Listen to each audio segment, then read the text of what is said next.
Good afternoon, Commissioners. You just state your name for me and your... My name is Justin Harvey. I live at 103 South Osceola, Orlando, 32801. Good afternoon, Commissioners. Today I'd like to bring to your attention a potential fraud on an enormous scale happening in your county. There's now clear evidence of NASA using numerous methods to grossly mislead the public about astronauts being on the International Space Station. During interior ISS scenes from NASA's own live feed, the use of wires, harnesses, green screens, and virtual reality have been detected to achieve the appearance of a weightless environment. Examples of this include astronauts fading in and out of the screen, green screen glitches, grabbing objects that aren't really there, pulling on invisible wires, getting tangled in their harnesses, and even astronauts appearing out of thin air. This begs the obvious question. If they're really up there, why are they using Hollywood techniques to fake the footage? Now, unfortunately, I can't show you these clips in here today, but I will be sending them to you. Moving on, outside the International Space Station, during spacewalks, air bubbles have been recorded on numerous occasions. How is it possible for air bubbles to be present in the vacuum of space? I once questioned astronaut Scott Kelly about this phenomenon. His body language and answers only created more questions.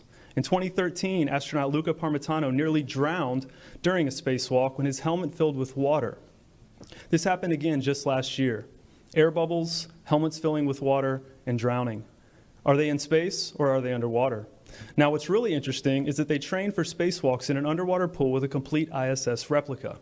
Now, surely they aren't filming these spacewalks in an underwater pool and then editing them to appear if they're in space, because that sure would be something, wouldn't it? I'm calling on the Brevard County Commissioners to open a full investigation into NASA's fraudulent practices and use of taxpayer dollars.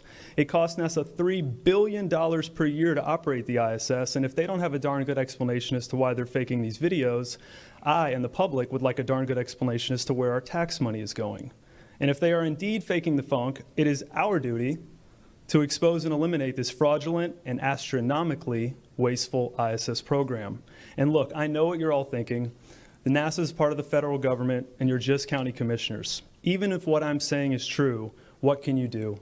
But let me remind you, not only is this happening in your county, as public officials, you have the platform and the ability to make a statement or hold a press conference, alerting the public, state, and federal authorities to investigate further. You have the power to start the conversation. Video evidence of everything I described today will be emailed to you all, and I truly hope we can get to the bottom of this.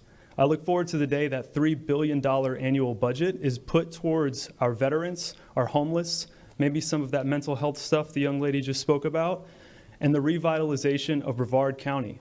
Thank you for your time today, and I'll be happy to answer any questions you may have.